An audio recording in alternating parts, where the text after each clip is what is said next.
Good morning to all. இன்றைக்கி நம்ம என்ன பார்க்க போகிறோம்னா ஜாகிரஃபியில் செகண்ட் யூனிட் 2 இந்தியா காலநிலை மற்றும் இயற்கை தாவரங்கள். இந்தியாவில் உள்ள காலநிலை எப்படி இருக்குது, இயற்கை தாவரங்கள் எப்படி இருக்குங்கிறத பற்றி பார்க்க போகிறோம்.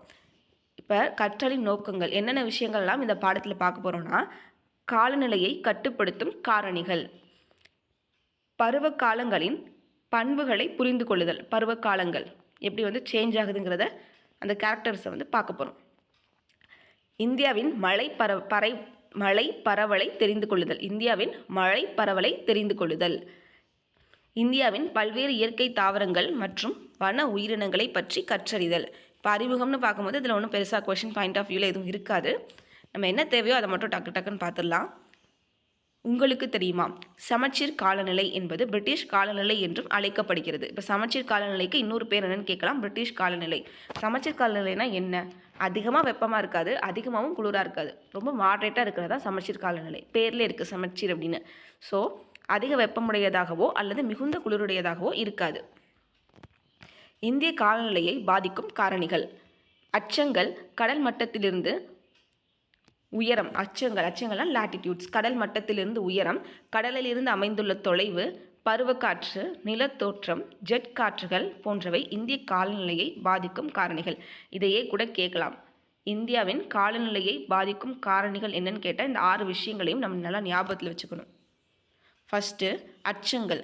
அச்சங்கள் அப்படின்னு பார்க்கும்போது நான் ஹைலைட் பண்ணியிருக்கிறது மட்டும் நீங்கள் நல்லா மனப்பாடம் பண்ணிக்கிட்டால் போதும். அதை தவிர்த்து வேறு எதுவும் இதில் கேட்குற மாதிரி இருக்காது. இந்தியா அப்படின்னு பார்க்கும்போது 8 டிகிரி 4 நிமிடம் வட அச்சம் முதல் 37 டிகிரி 6 நிமிடம் வட அச்சம் வரை அமைந்துள்ளது. அப்போ இந்தியாவோட லாட்டிடியூட் அப்படின்னு பார்க்கும்போது 8 டிகிரி 4 மினிட்ஸ் நார்த்லேருந்து 37 டிகிரி 6 மினிட்ஸ் நார்த்து. இப்போ இதே இந்தியாவை 2ஆக பிரிக்கிறோம். ட்ராபிக் ஆஃப் கேன்சர் நடுவில் உள்ள கோடு போகுது. இப்போ போகும்போது அந்த வட அச்சத்தோட அந்த டிகிரி என்னென்னா 23 டிகிரி 30 மினிட்ஸ் நார்த். அந்த வட அச்சம் 23 டிகிரி 30 மினிட்ஸ் வட அச்சமானது. வட அச்சமான கடகரேகை நாட்டை இரு சம பாங்காக பிரிக்கிறது. இப்போ மேப் இருக்குது எடுத்துக்கோங்க. அந்த மேப்பில் நடுவில் ஒரு கோடு போகுது. அந்த கோடு தான் இந்த ட்ராபிக் ஆஃப் கேன்சர். கடகரேகைனா ட்ராபிக் ஆஃப் கேன்சர். அது என்ன டிகிரியில் இருக்குன்னா 23 டிகிரியிலேருந்து 23 டிகிரி 30 மினிட்ஸ் நார்த்தில் இருக்குது. இப்போ இப்படி பிரிக்கும் போது மேலே ஒரு பார்ட் கிடைக்கும், கீழே ஒரு பார்ட் கிடைக்கும். அப்போ மேலே உள்ளது நார்த்தன் சைடு, கீழே உள்ளது சதர்ன் சைடு. அப்போ சதர்ன் சைடு தான் அதிக வெப்பமாக இருக்கும், நார்த்தன் சைடில் வெப்பம் கொஞ்சம் கம்மியாக இருக்கும். இப்போ அவ்வளோதான் இதில் நம்ம தெரிஞ்சுக்க வேண்டிய விஷயம். ஒரு மேப் இருக்குது, அதாவது இந்தியா மேப், அதாவது இந்தியாவை தான் மேப்னு நான் சொல்கிறேன். ஒரு இந்தியா இருக்குது, இந்தியாவில் நடுவில் ஒரு கோடு போடுறோம். அது ஒரு இமேஜினரி லைன் தான். அந்த நடுவில் ஒரு கோடு என்ன டிகிரி, எந்த லாட்டிடியூடில் இருக்குது அப்படின்னா 23 டிகிரி 30 மினிட்ஸில் இருக்குது. இப்படி பிரிக்கும் போது 2 பார்ட் நம்மளுக்கு கிடைக்கும். மேலே உள்ள பார்ட் வெப்பம் கம்மியாகவும், கீழே உள்ள பார்ட் நம்ம இருக்க, இப்போ நம்ம சதன் சைடு தான் இருப்போம். இப்போ சதன் சைடு அதிக வெப்பமாக இருக்குன்னு ஞாபகத்தில் வச்சுக்கோங்க.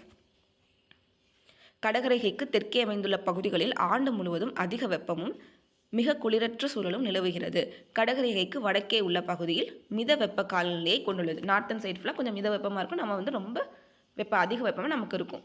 உயரம் அப்படின்னு பார்க்கும்போது நார்மலாக நம்ம நிலத்தில் இருக்கிறத விட கொஞ்சம் நம்ம லேண்டில் நார்மலாக சென்னையில் இருக்கோம்னு வச்சுக்கோங்க.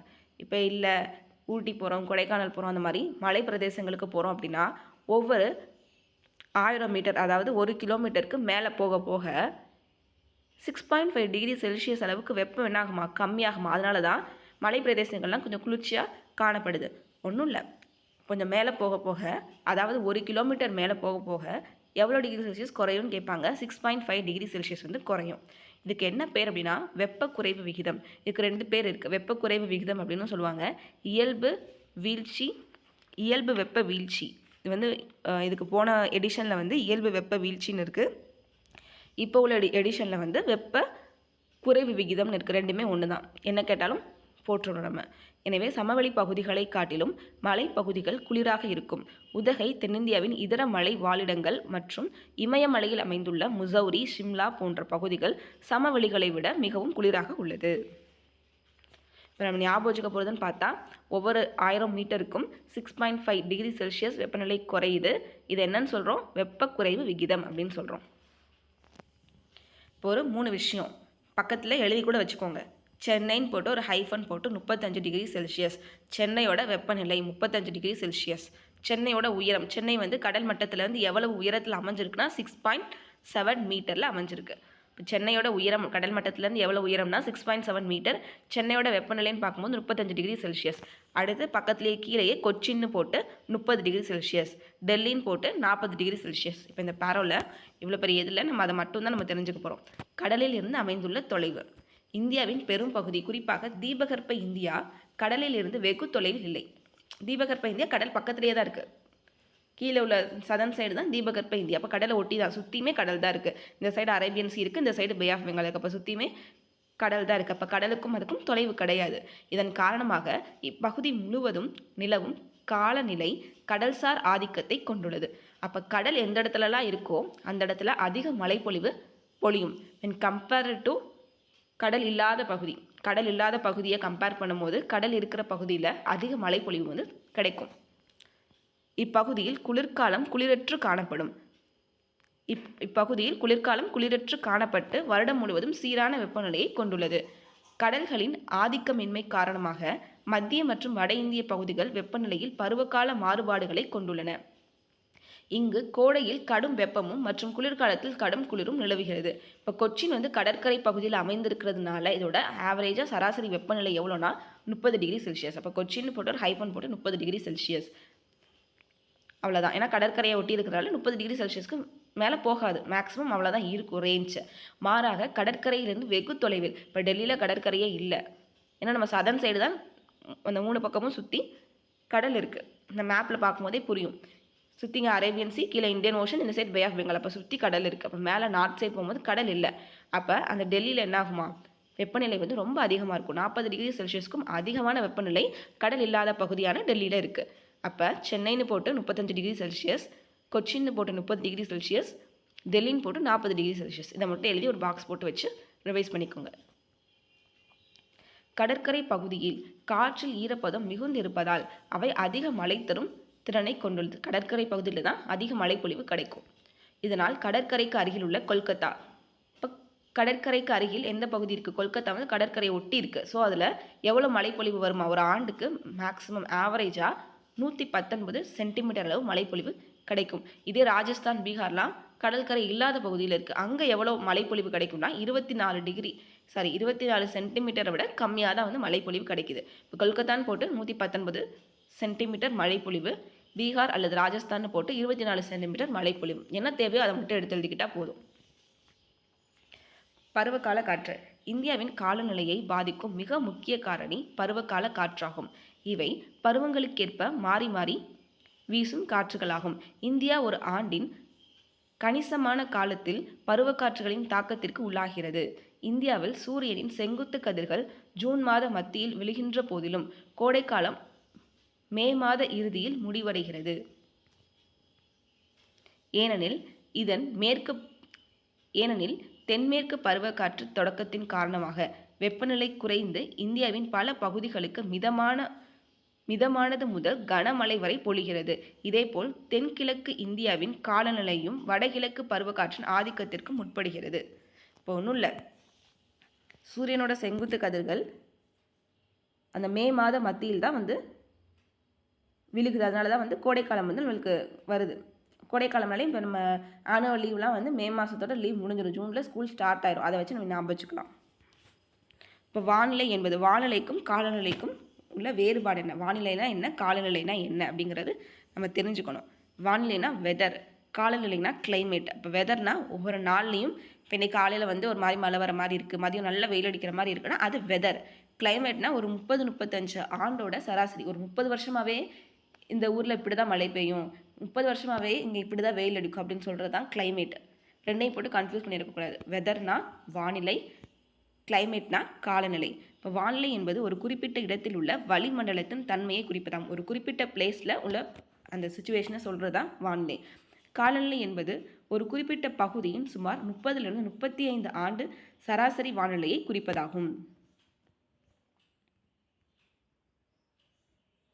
அடுத்து நிலத்தோற்றம். இந்தியாவின் நிலத்தோற்றம் காலநிலையின் முக்கிய கூறுகளான வெப்பநிலை, வளிமண்டல அழுத்தம், காற்றின் திசை மற்றும் மழையளவை பெருமளவில் பாதிக்கிறது. அப்போ இந்தியாவோட இந்த நிலத்தோற்றம் வந்து எதெல்லாம் பாதிக்குது அப்படிங்கிறது முக்கியம். இந்தியாவின் நிலத்தோற்றம் காலநிலையின் முக்கிய கூறுகளான வெப்பநிலை, வளிமண்டல அழுத்தம் காற்றின் திசை மற்றும் மழையளவை பெருமளவில் பாதிக்கிறது. இமயமலை மத்திய ஆசியாவிலிருந்து வீசும் இமயமலை இருக்குது. இமயமலை மத்திய ஆசியாவிலிருந்து வீசும் கடும் குளிர்காற்றை தடுத்து இந்திய துணைக்கண்டத்தை வெப்ப பகுதியாக வைத்திருக்கிறது. இப்போ இமயமலை இருக்குது, இமயமலையோட இந்தியா முடியுது, அதுக்கு அடுத்து உள்ளது நம்ம ஏஷியாவில் தான் இருக்கும். அப்போ சென்ட்ரல் ஏஷியா வந்து இமயமலைக்கு முன்னாடி இருக்குது. அப்போ அந்த சென்ட்ரல் ஏஷியாவிலேருந்து வர காற்றை யார் தடுத்து நிறுத்துறா? நடுவில் ஒரு அரணா இமயமலை தான் இருக்குது. இமயமலை தடுத்து நிறுத்தி காற்றை நம்ம உள்ளுக்கு கொண்டு வர மாட்டேங்குது, இந்தியாவுக்குள்ளே அலோவ் பண்ண மாட்டேங்குது. அதனால் இந்தியா வந்து எப்பவுமே ஒரு வெப்பமாகவே வச்சுருக்கு. இதனால் குளிர்காலத்திலும் வட இந்தியா வெப்பமண்டல காலநிலையை கொண்டுள்ளது. தென்மேற்கு பருவக்காற்று காலங்களில் மேற்கு தொடர்ச்சி மலைகளின் மேற்கு சரிவு பகுதி கனமழையை பெறுகிறது. மாறாக மகாராஷ்டிரா, கர்நாடகா, தெலுங்கானா, ஆந்திர பிரதேசம் மற்றும் தமிழ்நாட்டின் பெரும் பகுதிகள் மேற்கு தொடர்ச்சி மலைகளின் மலைமறைவு பகுதி அல்லது காற்று மோதா பகுதியில் அமைந்திருப்பதால் மிக குறைந்த அளவு மழையை பெறுகின்றன. இப்போ தென்மேற்கு பருவக்காற்று அப்படின்னு எடுத்துக்கிட்டோன்னா இந்தியா ஃபுல்லாக அதிக மழைப்பொழிவை கொடுக்கக்கூடிய பருவகாலம் எது அப்படின்னு பார்க்கும்போது தென்மேற்கு பருவகாலம். ஆனால் ஒரு சில அந்த சதர்ன் சைடு வந்து மலை மறைவு பிரதேசத்தில் இருக்கிறனால சதர்ன் சைடு மழை பெய்யாது. நார்த்து சைடு மட்டும்தான் தென்மேற்கு பருவக்காற்றால் பெனிஃபிட் இருக்குது. அப்போ மங்களூர் வந்து அந்த மேற்கு கடற்கரையில் அமைஞ்சிருக்கு. அப்போ மங்களூரில் அதிக அளவு எவ்வளோ மழை பொழியுதுன்னா 280 சென்டிமீட்டர் அளவுக்கு மழை பொழிவு இருக்குது. மலை மறைவு பிரதேசத்தில் பெங்களூர் அமைஞ்சிருக்கு. கோயம்புத்தூர், பெங்களூர் எல்லாமே மலை மறைவு பிரதேசத்தில் அமைஞ்சிருக்கு. அதனால் பெங்களூரில் எவ்வளோ மழை தான் பொழியுதாமா? 50 சென்டிமீட்டர் தான் பொழியுது. அடுத்து ஜெட் காற்றோட்டங்கள். வளிமண்டலத்தின் உயர் அடுக்குகளில் குறுகிய பகுதியில் வேகமாக நகரும் காற்றுகள் ஜெட் காற்றுகள். வளிமண்டலத்தில் உயர் அடுக்கில் வீசப்படும் அந்த காற்று தான் ஜெட் காற்று. இப்போ வளிமண்டலம் உயர் அடுக்கு அப்படிங்கிறத ஞாபகம் வச்சுக்கணும். அதான் ஜெட் காற்றுகள் என்கிறோம். ஜெட் காற்றோட்ட கோட்பாட்டின்படி துணை அயன மேலை காற்றோட்டம் வடபெரும் சமவெளிகளிலிருந்து திபெத்திய பீடபூமி வரை நோக்கி இடம்பெயர்வதால் தென்மேற்கு பருவக்காற்று உருவாகிறது. இப்போ தென்மேற்கு பருவக்காற்று உருவாகிறதுக்கு ஒரு முக்கியமான காரணம் யார் தான்? ஜெட் காற்று தான்.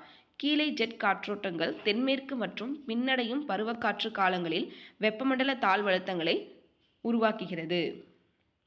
அப்போ தென்மேற்கு பருவக்காற்று அல்லது பின்னடையும் பருவக்காற்று வந்து எதை உருவாக்குதாமா? வெப்பமண்டல தாழ்வழுத்தங்களை உருவாக்குது. அடுத்து பருவக்காற்று. பருவக்காற்று அப்படின்னு பார்க்கும்போது இந்த பருவக்காற்று அப்படிங்கிற பேர் மான்சூன் என்ற சொல் மௌசிம் என்ற அரபு சொல்லிலிருந்து பெறப்பட்டது. ரொம்ப முக்கியம். மான்சூன் என்ற சொல் மவுன்சிம் என்ற அரபு சொல் எந்த சொல் அப்படின்னு கேட்பாங்க. அரபு சொல்லிலிருந்து பெறப்பட்டது. இதன் பொருள் பருவகாலம்.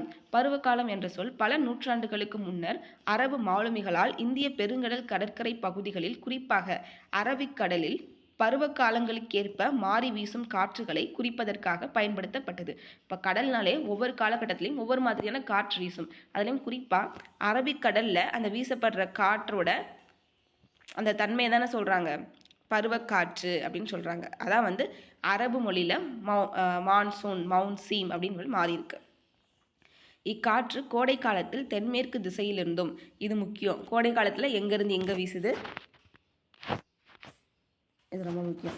கோடை காலத்தில் தென்மேற்கு திசையிலிருந்து வடகிழக்கு. கோடைனா நல்ல வெயில் அடிக்கிற காலம். அப்போ வெயில் காலத்தில் தென்மேற்குலேருந்து வடகிழக்குக்கு போகுது. குளிர்காலத்தில் வடகிழக்குலேருந்து தென்மேற்குக்கு வருது. இப்போ ரெண்டையும் நல்லா மனப்பாடம் பண்ணிக்கணும். கோடை அப்படின்னா தென்மேற்கு கீழேருந்து மேலே போகுது. கோடைனா கீழே நமக்கு தான் ரொம்ப கோடையாக இருக்கும், நமக்கு தான் ரொம்ப வெயிலாக இருக்கும், ஞாபகம் வச்சுக்கோங்க. கீழேருந்து மேலே போகுது.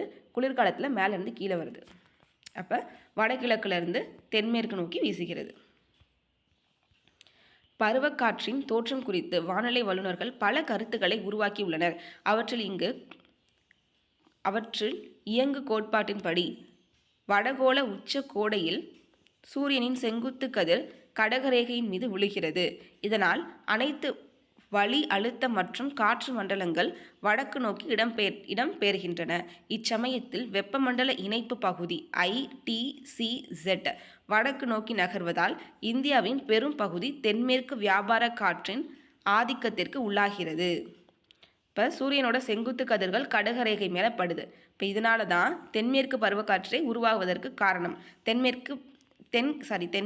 தென்கிழக்கு வியாபார காற்றின் ஆதிக்கத்திற்கு உள்ளாகிறது.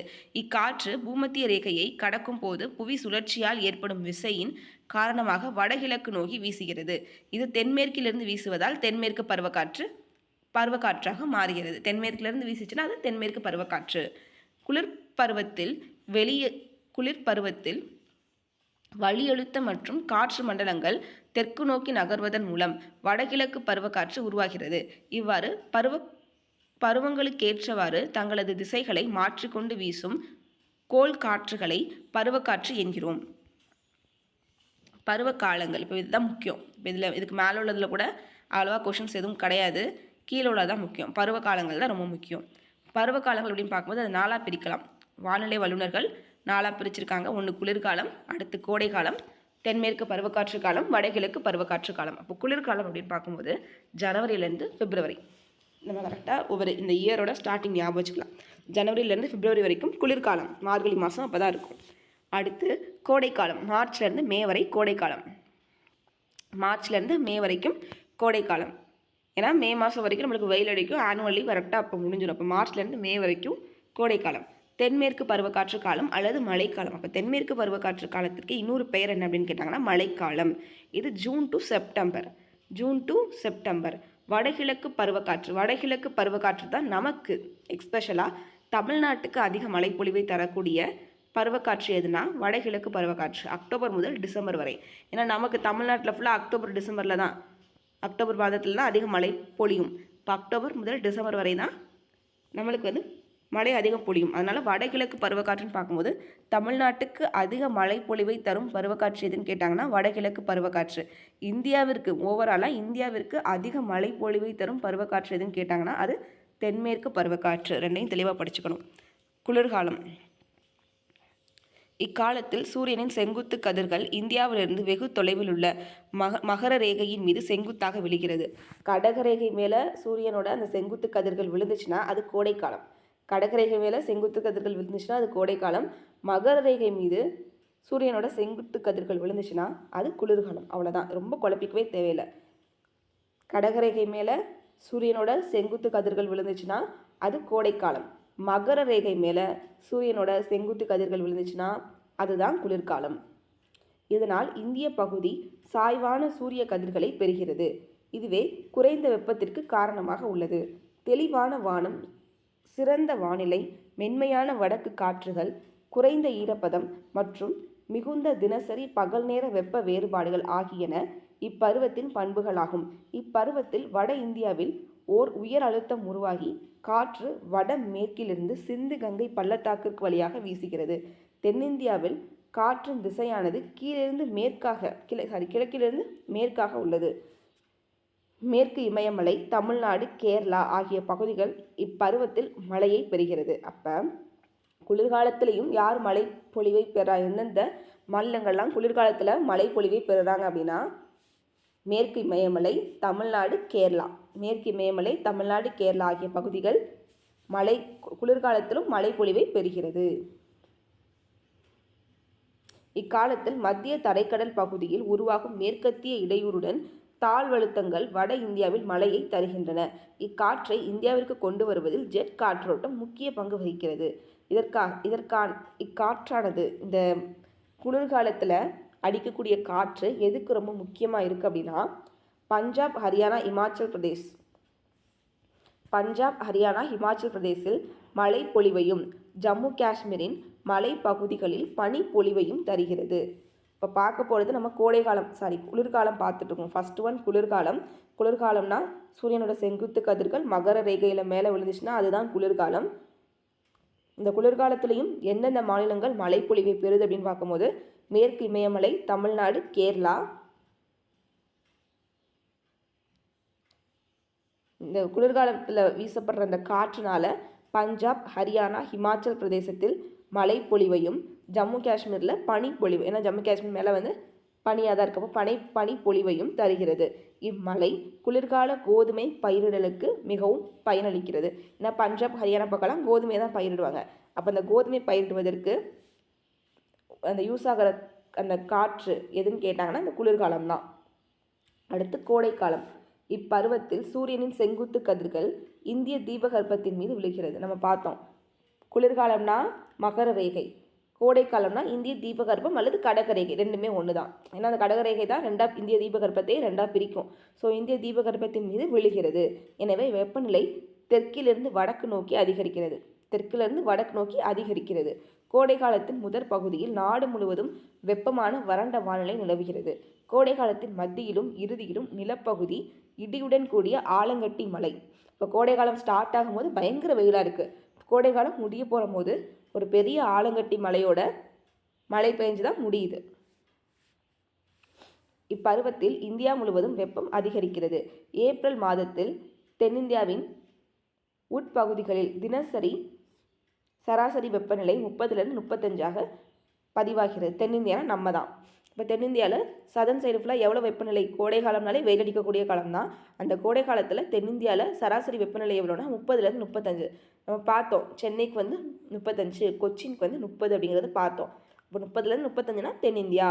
இப்போ மத்திய இந்திய நிலப்பகுதியின் பல பகுதிகளில் பகல் நேர உச்ச வெப்பநிலை, இப்போ டெல்லி பார்த்தோம் 40 டிகிரி செல்சியஸ்க்கும் அதிகமாக வரைக்கும் போகும்னு பார்த்தோம். ஒன்றும் இல்லை, தென்னிந்தியானா 30லேருந்து 35, வட இந்தியானா நம்மளோட அதிக வெப்பநிலை அவங்களுக்கு இருக்கும். ஸோ அவங்களுக்கு 40. வளிமண்டல அழுத்த நிலையின் வேறுபாட்டால் அரபிக்கடல் மற்றும் வங்கக்கடல் பகுதிகளில் காற்றானது தென்மேற்கிலிருந்து வடகிழக்கு நோக்கி வீசுகிறது. இக்காற்று மே மாதத்தில் மேற்கு கடற்கரை பகுதிகளுக்கு முன் பருவகால மழையை தருகின்றன. இந்த காற்று வந்து என்ன சொல்கிறாங்க, இந்த கோடை காலத்தில் இந்த வீசக்கூடிய காற்று எதுக்கு யூஸ் ஆகுதுன்னா, மாங்காக்களை பழுக்கிறதுக்கு, மாஞ்சாரல் அப்படின்னு சொல்லுவாங்க, மேங்கோ ஷவர் என்று இடியுடன் கூடிய மழையானது கேரளா மற்றும் கர்நாடக பகுதிகளில் விளையும் மாங்காய்கள் விரைவில் முதிர்வதற்காக உதவுகிறது. இப்போ கோடை காலத்தில் இந்த வீசப்படுற இந்த மேங்கோ ஷவர், மாஞ்சாரல் வந்து எங்கே வீசுதுன்னு கேட்பாங்க. கேரளா, கர்நாடகா, அந்த 2 பிளேஸையும் ஞாபகம் வச்சுக்கணும். இது எந்த மாதம்? ஏப்ரல் மாதம். சரி, ஏப்ரல் மாதம் இல்லை, மே மாதம். மே மாதத்தில் மேற்கு கடற்கரை, மே மாதம் மேற்கு கடற்கரை எல்லாமே மாமாலே வருது. மே மாதத்தில் மேற்கு கடற்கரை பகுதிகளுக்கு முன் பருவகால மழையை தருகின்றன. மாஞ்சாரல் என்ற இடியுடன் கூடிய மழையானது கேரளா மற்றும் கர்நாடக கடற்கரை பகுதிகளில் விளையும் மாங்காய்கள் விரைவில் முதிர்வதற்கு உதவுகிறது. அடுத்து ஏப்ரல், மே மட்டும் பார்த்தோம். அடுத்து ஏப்ரல் மற்றும் மே ரெண்டையும் சேர்த்து பார்க்க போகிறோம். மே மட்டும் பார்த்தா மாஞ்சாரல், ஏப்ரல் மற்றும் மே இந்த ரெண்டுலையும் வீசுறது நார்வெஸ்டர் அல்லது கால் பைசாகி அப்படின்னு சொல்லுவோம். ஏப்ரல் மற்றும் மே மாதங்களில் வடமேற்கு திசையிலிருந்து வீசும் தலக்காற்று நார்வெஸ்டர் அல்லது கால் பைசாகி என அழைக்கப்படுகிறது. இக்காற்று கிழக்கு மற்றும் வடகிழக்கு பகுதிகளான பீகார், மேற்கு வங்காளம் மற்றும் அஸ்ஸாம் மாநிலங்களுக்கு இடியுடன் கூடிய குறுகிய கால மழையை தருகிறது. இப்போ மே மாதம் மாஞ்சாரல் அது எங்கே வந்து பெனிஃபிட்டை கொடுக்குது, மழையை கொடுக்குதுன்னா கேரளா மற்றும் கர்நாடகா. ஏப்ரல் மற்றும் மே மாதத்தில் உருவாகிற அந்த காற்றுக்கு பேர், தலக்காற்றுக்கு பேர் நார்வெஸ்டர் அல்லது கால் பைசாகி. இது எந்தெந்த மாநிலத்திலலாம் இடியுடன் கூடிய மழையை கொடுக்குதுன்னா பீகார், மேற்கு வங்காளம், அஸ்ஸாம். பீகார், மேற்கு வங்காளம், அஸ்ஸாம். தென்மேற்கு பருவக்காற்று காலம் அல்லது மழைக்காலம். இப்போ இதான் நம்மளுக்கு ரொம்ப முக்கியமானது. இந்திய காலநிலையின் முக்கிய அம்சமான தென்மேற்கு பருவக்காற்று காலம் விளங்குகிறது. முக்கிய அம்சமாக தென்மேற்கு பருவக்காற்று காலம் விளங்குகிறது. பருவக்காற்று பொதுவாக ஜூன் டு செப்டம்பர், தென்மேற்கு பருவக்காற்று ஜூன் டு செப்டம்பர். இப்போ ஜூன் முதல் வாரத்தில் இந்தியாவின் தென் பகுதியில் தொடங்கி கொங்கண கடற்கரை பகுதிக்கு, இப்போ கொங்கண கடற்கரை பகுதிக்கு எப்போ போகுது? ஜூன் 2வது வாரம் போயிடுது. ஜூன் 15 அனைத்து இந்திய பகுதிகளிலும் முன்னேறுகிறது.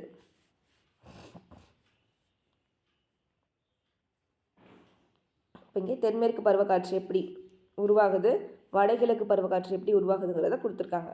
தென்மேற்கு பருவக்காற்றுனா தெற்குலேருந்து தான் காற்று வீசி மழை பொழியும். வடகிழக்கு பருவக்காற்றுனா வடக்குலேருந்து கிழக்கு நோக்கி தான் காற்று வீசும். இப்போ இதிலே பார்த்தாலே புரியும். தென்மேற்குனா தென்மேற்கு வழியாக தான் காற்று ட்ராவல் ஆகும். வடகிழக்குனா வடகிழக்கு வழியாக தான் காற்று ட்ராவல் ஆகி வரும். உலகளாவிய காலநிலை நிகழ்வான எல்னினோ, இந்த கொஸ்டின் ரொம்ப முக்கியம். தென்மேற்கு பருவக்காற்று காலத்தில் தான் இந்த எல்னினோ அப்படிங்கிற ஒரு விஷயமும் உருவாகுது. உலகளாவிய காலநிலை நிகழ்வான எல்னினோ தென்மேற்கு பருவக்காற்று காலத்தில் மிகப்பெரிய தாக்கத்தை ஏற்படுத்துகிறது. லானினோ, எல்னினோன்னு படிப்போம். எல்னினோனா எது கூட பேர் பண்ணிக்கணும்? தென்மேற்கு பருவக்காற்று, எல்னினோ. தென்மேற்கு பருவக்காற்று தொடங்குவதற்கு முன் வட இந்தியாவின் வெப்பநிலையானது 46 டிகிரி செல்சியஸ் வரை உயர்கிறது. ஆல்ரெடி வந்து வட இந்தியானா 40°C வரைக்கும் இருக்குன்னு பார்த்தோம். முக்கியமாக அந்த தென்மேற்கு பருவக்காற்று அந்த மழை பொழிகிறதுக்கு முன்னாடி நாள் வரைக்கும் எப்படி இருக்காமா 46°C வரைக்கும் வெப்பநிலை இருக்குது. அந்த வெப்பத்தை அணைக்கிறதுக்கு தான் இந்த தென்மேற்கு பருவமழையும் பொழியுது. இப்பருவக்காற்றின் இடி மற்றும் மின்னலுடன் கூடிய துவக்கம் தென்னிந்தியாவில் தான் முக்கியமாக தொடங்குது. இதை என்ன சொல்கிறாங்க, பருவமழை வெடிப்பு எனப்படுகிறது. இப்பருவக்காற்றின் இடி மற்றும் மின்னலுடன் கூடிய துவக்கம் பருவமழை வெடிப்பு எனப்படுகிறது. இக்காற்று இந்தியாவின் தென் முனையை அடையும் பொழுது 2 கிளைகளாக பிரியுது. தென்முனையை அடையும் போது 2 கிளைகளாக பிரியுது. ஒரு கிளை அரபிக்கடலையும் இன்னொரு கிளை வங்காள விரிகுடாலையும் காற்றடிக்குது. தென்மேற்கு பருவக்காற்றின் அரபிக்கடல் கிளை மேற்கு தொடர்ச்சி மலையின் மேற்கு சரிவுகளில் மோதி பலத்த மழைப்பொழிவை தருகிறது. அந்த தென்மேற்கு பருவக்காற்று மேற்கு தொடர்ச்சி மலையில் போய் மோதுது. அங்கே மோதி அதிக அளவு மழைப்பொழிவை தருது. மேற்கு தொடர்ச்சி மலைக்கு மலை மறைவு பிரதேசத்தில் உள்ள பகுதிகளுக்கு மழைப்பொழிவு தரலை, அதுக்கு முன்னாடி உள்ள பகுதிகளுக்கு மழைப்பொழிவு தருது. இக்கிளையானது வடக்கு நோக்கி நகர்ந்து இமயமலையால் தடுக்கப்பட்டு வட இந்தியா முழுவதும் கனமழையை தோற்றுவிக்கிறது. இப்போ அதே தென்மேற்கு பருவக்காற்று ஆரவல்லி மலைக்கு பேரலாக அடிக்குதாமா. இப்போ ஒரு மலையில் போய் காற்று மோதினாதான் மழை வரும். இப்போ இந்த ஆரவல்லி மலைத்தொடர் இருக்குது, அதுக்கு பேரலாக தான் காற்றடிக்குது, மலையில் போய் மோதலை. இப்போ அதனால் ராஜஸ்தான் மற்றும் இந்த வட இந்திய பகுதிகளில் மழைப்பொழிவை தரலை. இப்போ ஆரவல்லி மலைத்தொடர் இக்காற்று வீசும் திசைக்கு இணையாக அமைந்துள்ளது. பேரலாக அமைஞ்சிருக்கிறதுனால இந்த பகுதிக்கு, ராஜஸ்தான் மற்றும் பீகார் பகுதிக்கு மழைப்பொழிவை தருவதில்லை. வங்காள விரிகுடா கிளை, இப்போ நம்ம முன்னாடி பார்த்தது அரபிக்கடல் கிளை, இப்போ பார்க்க போகிறது வங்காள விரிகுடா கிளை. வங்காள விரிகுடா கிளை வடகிழக்கு இந்தியா மற்றும் மியான்மரை நோக்கி வீசுகிறது. வங்காள விரிகுடானா இந்த சைடு வந்துடும். இப்போ நம்ம பார்த்தது எல்லாமே அரபிக்கடல் கிளை தான் பார்த்தோம். இப்போ இந்த சைடுன்னு பார்க்கும்போது வங்காள விரிகுடா கிளை வந்துடும். இப்போ இந்தியா மற்றும் மியான்மரை நோக்கி வீசுகிறது. இது காசி, காரோ, ஜெயந்தியா குன்றுகளில் தடுக்கப்பட்டு மெகாலயாவில் உள்ள மவுண்ட் சின்ராம், ஏன்னா மெகாலயா எங்கே இருக்கும் மேப்பில் பார்க்கும்போது இந்த வங்காள விரிகுடா கடலில் தான், அதுக்கு மேலே தான் என்ன இருக்கும், நார்த்து சைடு ஃபுல்லாக இருக்கும். மெகாலயாலாம் அந்த இடத்துல தான் இருக்கும். மெகாலயாவில் உள்ள மவுண்ட் சின்ராமில் மிக கனமழையை தருகிறது. பிறகு இக்காற்று கிழக்கிலிருந்து மேற்கு நோக்கி நகரும்போது மழை பொழிவின் அளவு குறைந்து கொண்டே செல்கிறது. ஓகே, இந்தியாவில் இப்போ இது இவ்வளோ நேரம் பார்த்ததை விட ரொம்ப இம்பார்ட்டன்ட் என்னதுன்னா இப்போ பார்க்க போகிறதா, இந்தியாவின் ஒட்டு மொத்த மழைப்பொழிவில் 75% மழைப்பொழிவானது இப்பருவக்காற்று காலத்தில் கிடைக்கிறது. இப்போ இந்தியாவிலேயே அதிக மழைப்பொழிவை தரக்கூடிய பருவக்காற்று எதுன்னு கேட்டாங்கன்னா தென்மேற்கு பருவக்காற்று, அதுவும் 75% மழைப்பொழிவை தருது. அடுத்து வடகிழக்கு பருவக்காற்று செப்டம்பர் மாத இறுதியில், செப்டம்பர் வரைக்கும், ஜூன் டு செப்டம்பர் வரைக்கும் தென்மேற்கு. வடகிழக்குன்னு பார்க்கும்போது அக்டோபர்லேருந்து டிசம்பர் வரைக்கும் பார்த்தோம். இப்போ செப்டம்பர் மாத இறுதி வந்துருச்சு. செப்டம்பர் மாத இறுதியில் அழுத்த மண்டலமானது புவியின் தெற்கு நோக்கி நகர ஆரம்பிப்பதால் தென்மேற்கு பருவக்காற்று பின்னடையும் பருவக்காற்றாக மாறி, ஃபஸ்ட்டு குளிர்காலம் நடந்துச்சு, அடுத்து கோடை காலம் நடந்துச்சு, அடுத்து தென்மேற்கு பருவக்காற்று காலம் நடந்துட்டு அப்படி முடிய போகும்போது அந்த காற்று எல்லாம் பேக் அடிக்குது. அதான் பின்னடையும் பருவக்காற்றாக நிலப்பகுதியிலிருந்து வங்காள விரிகுடா நோக்கி வீசுகிறது. பூமி சுழல்வதால் ஏற்படும் விசையின் காரணமாக காற்றின் திசை மாற்றப்பட்டு, அந்த தென்மேற்கு பருவக்காற்று தான் தெற்குலேருந்து வீசி அதோட டைரக்ஷன் மாறி இப்போ எப்படி மாறிடுச்சு, வடகிழக்கு பருவக்காற்று மாறிடுச்சு. இப்போ அந்த மாறுற ப்ராசஸ்க்கு பேர் என்னது, அந்த ஃபோர்ஸ் கொடுத்து மாறுறதுக்கு பேர் என்ன, கொரியாலிசிஸ் ஃபோர்ஸ். காற்றின் திசை மாற்றப்பட்டு வடகிழக்கிலிருந்து வீசுகிறது. எனவே இக்காற்று வடகிழக்கு பருவக்காற்று என அழைக்கப்படுகிறது. இது வேற காற்று அது வேற காற்றுலாம் கிடையாது, ஒரே காற்று தான். ஃபஸ்ட்டு குளிர்காலம் நடக்குது, அடுத்து கோடை காலம் வருது, அடுத்து தென்மேற்கு பருவக்காற்று காலம் இருக்குது. அது தென்மேற்கு பருவக்காற்று அந்த காலம் முடியும் போது அந்த காற்றோட டைரக்ஷனை மாற்றி அந்த காற்று எப்படி போயிடுச்சாமா, வடகிழக்கு பக்கம் போயிடுச்சு.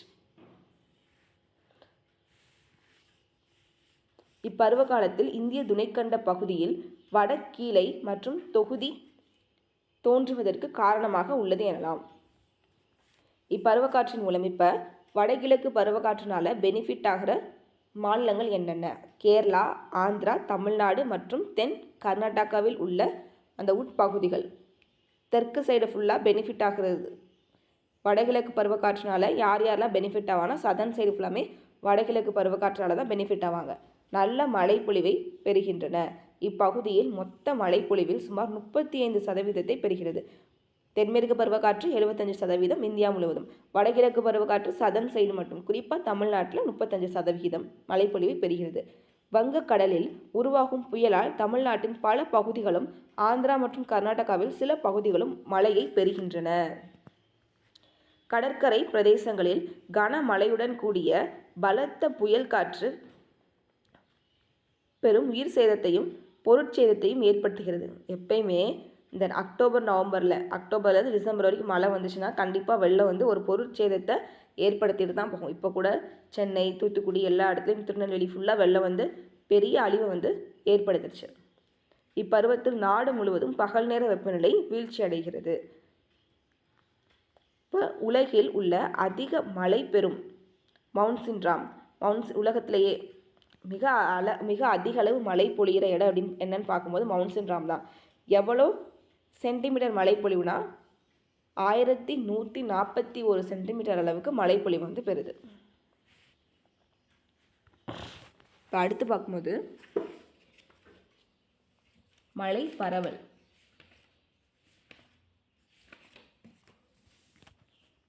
இந்தியாவில் ஆண்டு சராசரி, இப்போ இவ்வளோ நேரம் வந்து நம்ம கொல்கத்தாவோட எவ்வளோ மழை பொழிவுன்னு பார்த்தோம், 119ன்னு பார்த்தோம். மவுண்ட்சின்ராமுக்கு பார்த்தோம் 1143. கொல்கத்தா பார்க்கும்போது இன்னொன்று ஒன்று சேர்த்து பார்த்தோம், பீகார் பார்த்தோம் 24க்கும் கம்மியான்னு பார்த்தோம். அடுத்து மங்களூர் பார்த்தோம் 280 சென்டிமீட்டர்னு பார்த்தோம். அடுத்து பெங்களூர் பார்த்தோம் 50 சென்டிமீட்டர்னு. எல்லாத்தையும் ஒன்றா எழுதி வச்சுக்கோங்க. இப்போ தான் வந்து நமக்கு ரிவைஸ் பண்ணும்போது புக்கை ஃபுல்லாக ரீட் பண்ண தேவையில்லை, அதை மட்டும் பார்த்துக்கிட்டா போதும். அடுத்து மழை பரவல். இந்தியாவில் ஆண்டு சராசரி மழை அளவை 118 சென்டிமீட்டர் இருப்பினும், மழை அளவு வந்து இந்தியாவோட ஆண்டு சராசரின்னு பார்க்கும்போது 118 சென்டிமீட்டர் இருப்பினும் நாட்டின் மழை வீழ்ச்சியின் பரவல் சீரற்று காணப்படுகிறது.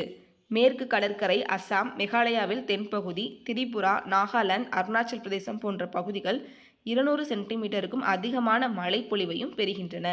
ராஜஸ்தான் மாநிலம் முழுவதும், பஞ்சாப், ஹரியானா, உத்தரப்பிரதேச மாநிலத்தின் மேற்கு மற்றும் தென்மேற்கு பகுதிகள், மத்திய பிரதேசத்தின் மேற்கு பகுதி மற்றும் மேற்கு தொடர்ச்சி மலையின் கிழக்கு பகுதி மற்றும் தக்கான பீடபூமி பகுதி மற்றும் தமிழக கடற்கரையின் ஒரு குறுகிய பகுதி போன்றவை 100 சென்டிமீட்டருக்கும் குறைவான மழைப்பொழிவை பெறுகிறது. மற்ற பகுதிகள் எல்லாமே 100லேருந்து 200 வரை மழைப்பொழிவை பெறுதாமா. இப்போ இவ்வளோத்தையும் நம்ம மனப்பாடம் பண்ணுறது கஷ்டம்தான். எல்லாத்துக்குள்ள மழைப்பொழிவு வந்து நம்ம மனப்பாடம் பண்ணுறது கொஞ்சம் கஷ்டம்தான். முக்கியமாக வந்து நம்ம இந்தியாவுக்கு மட்டும் பார்த்துக்கணும். இந்தியான்னு பார்க்கும்போது 118 சென்டிமீட்டர். அது போக மேற்கு கடற்கரையில் அந்த சைடு உள்ள, அந்த மேற்கு சைடில் உள்ள ஒரு சில இடங்கள் கொடுத்துருக்காங்க. மேற்கு கடற்கரை, அஸ்ஸாம், மேகாலயாவில் ஈஸ்ட் பக்கம் வந்துடும். அஸ்ஸாம், மேகாலயாவின் தென்பகுதி, திரிபுரா, நாகாலாந்து, அருணாச்சல் பிரதேசம் போன்ற பகுதி, இந்த ஈஸ்ட் சைடு உள்ளதெல்லாம் வந்து 200 சென்டிமீட்டருக்கும் அதிகமான மழைப்பொழிவை வந்து பெறுது. அது போக மிச்ச இடங்கள்லாம் வந்து 100 சென்டிமீட்டர், மீட்டர் இல்லை 100 சென்டிமீட்டர். அடுத்து இயற்கை தாவரங்கள். இயற்கை தாவரம் என்பது நேரடியாகவோ மறைமுகமாகவோ மனித உதவி இல்லாமல் இயற்கையாக வளர்ந்துள்ள தாவர இனத்தை குறிக்கிறது. இவை இயற்கையான சூழலில் காணப்படுகின்றன. ஒரு பகுதியின் இயல்பாகவே நீண்ட காலமாக மனிதர்களின் தலையீடு இன்றி இயற்கையாக வளரும் மரங்கள், புதர்கள், செடிகள், கொடிகள் போன்ற அனைத்து தாவர உயிரினங்களையும் இயற்கை தாவரங்கள் என்கிறோம். காலநிலை, மண் வகைகள், மழைப்பொழிவு மற்றும் நில தோற்றங்கள் ஆகியவை இயற்கை தாவரங்கள் பரவல் மற்றும் வளர்ச்சியை கட்டுப்படுத்துகின்றன. மேற்கண்ட காரணிகளின் அடிப்படையில் இந்தியாவின் இயற்கை தாவரங்கள் பின்வருமாறு வகைப்படுத்தப்படுகின்றன. அயனமண்டல பசுமை மாறா காடுகள். இப்போ ஒவ்வொரு காடுகளாக பார்க்க போகிறோம். இப்போ நம்ம வந்து காடுகள் ஃபுல்லாமே நம்ம நெக்ஸ்ட் பார்ட்டில் பார்க்கலாம். மலைப்பரவல்லேருந்தே நம்ம மலைப்பரவல் இப்போ பார்த்து முடிச்சிருக்கோம். 2.4 இயற்கை தாவரங்கள்லேருந்து நம்ம நெக்ஸ்ட் பார்ட்டில் பார்க்கலாம். இப்போ இதோட இந்த பார்ட் வந்து முடியுது. நம்ம பார்ட் 2ல் மற்ற விஷயங்கள் எல்லாமே கவர் பண்ணிடலாம்.